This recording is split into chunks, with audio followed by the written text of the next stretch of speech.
শনিবার ঢাকার মতিঝিলে এক রেস্টুরেন্টে খেলাফত মজলিস মতিঝিল থানা শাখা কর্তৃক আয়োজিত রমজানের তাৎপর্য শীর্ষক এক আলোচনা সভা ও ইফতার মাহফিল অনুষ্ঠিত হয়।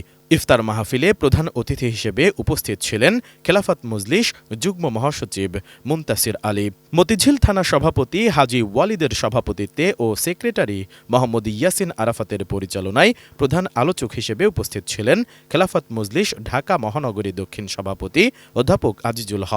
বিশেষ অতিথি হিসেবে উপস্থিত ছিলেন সহ সাংগঠনিক সম্পাদক মুফতি আব্দুল হক আমিনী এবং ইসলামী যুব মজলিসের কেন্দ্রীয় সহ সাধারণ সম্পাদক মোহাম্মদ জামিরুল ইসলাম।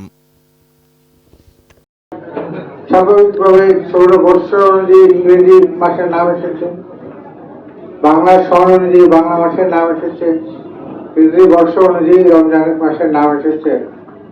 এটা আবার আলাদা করে এটা তাৎপর্যটা কি,